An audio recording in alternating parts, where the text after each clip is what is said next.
ঈদযাত্রায় বাড়তি ভাড়া আদায়ের অভিযোগ পেলেই নেওয়া হচ্ছে ব্যবস্থা, জানিয়েছেন সড়ক পরিবহন ও সেতুমন্ত্রী শেখ রবিউল আলম। তিনি বলেন, নির্ধারিত ভাড়া এবং শৃঙ্খলার সঙ্গে যাত্রীরা স্বস্তিতে যেতে পারছেন গন্তব্যে। নানা চ্যালেঞ্জ থাকলেও সবকিছু মিলে এবার ভালো ঈদযাত্রার ব্যবস্থা করতে সক্ষম হয়েছে মন্ত্রণালয়। বুধবার ঢাকার মহাখালী বাস টার্মিনাল পরিদর্শনকালে সাংবাদিকদের কাছে এসব কথা বলেন তিনি। এদিকে কমলাপুর রেল স্টেশনের ম্যানেজার জানান, কোনো শিডিউল বিপর্যয় ছাড়াই নির্ধারিত গন্তব্যে ছেড়ে যাচ্ছে ট্রেন। হাসিবুল ইসলাম শান্তর প্রতিবেদন। ঈদ মানেই প্রিয়জনদের সঙ্গে আনন্দ ভাগাভাগি, আর সেই আনন্দকে ঘিরেই শেষ মুহূর্তে রাজধানী ছাড়ছেন ঘরমুখো হাজারো মানুষ। মহাখালী বাস টার্মিনাল আর কমলাপুর রেলওয়ে স্টেশনে সকাল থেকেই ছিল ঘরমুখো মানুষের উপচে পড়া ভিড়। তবে নানা কষ্ট আর ভোগান্তি থাকলেও পরিবারের সঙ্গে ঈদ করার আনন্দই যেন সব কষ্ট ভুলিয়ে দিচ্ছে। ভালো লাগছে, খুবই এক্সাইটেড। বাড়িতে যাব, অনেকদিন পর সবার সাথে দেখা হবে, ভালোই লাগছে। পরিবারের সাথে ঈদ করতে যাবো, সেখানে আমারও ভালো লাগতেছে, কারণ অনেকদিন পরে যাচ্ছি, সেক্ষেত্রে সবসময় ভালো লাগাই কাজ করে। ঈদ মোবারক, অনেক আনন্দ লাগছে। ঈদে বাড়ি যাচ্ছি, ঈদ ছাড়া তো বাড়িতে যাওয়া হয় না তেমন ভাবে। একটু আগে যেতে পারলে ভালো হতো, টিকিট পাওয়া অনেক দুর্লভ, এই কারণে একদম শেষের দিকে টিকিট পেয়েছি, তাও ভালো লাগছে যে অন্তত যেতে পারছি।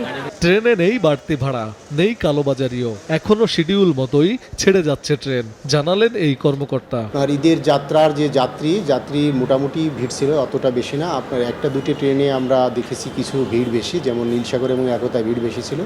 বাকিগুলোতে স্বাভাবিক যাত্রী যেভাবে যায় ওইভাবেই গেছে। কালোবাজারির কোনো অভিযোগ কিন্তু আমার কাছে বা আমাদের কাছে এরকম আসে নেই। কালোবাজারি যদি এরকম হতো, কমলাপুর আপনারা নিজেরও দেখছেন যে কমলাপুরের আশেপাশে কিন্তু কালোবাজারির কোনো আমরা লক্ষ্য করিনি। এদিকে মহাখালী বাস টার্মিনাল পরিদর্শনে এসে সড়ক পরিবহন ও সেতুমন্ত্রী শেখ রবিউল আলম বলেন, সরকার সার্বক্ষণিকভাবে ঈদযাত্রা পর্যবেক্ষণ করছে। যমুনা সেতুর আগে চন্দ্রা এলাকায় কিছু যানজট বা ধীরগতি থাকলেও সেটি স্বাভাবিক, কারণ 7 লেনের যানবাহন 2 লেনে প্রবেশ করায় কমেছে পরিবহনের গতি।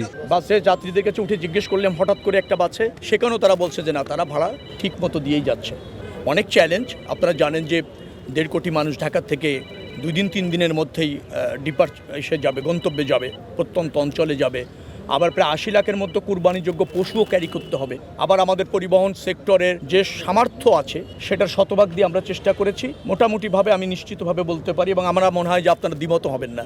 সবকিছু মিলে একটা ভালো ঈদযাত্রা ম্যানেজ করতে সক্ষম হলাম, এটুকুই বলবো।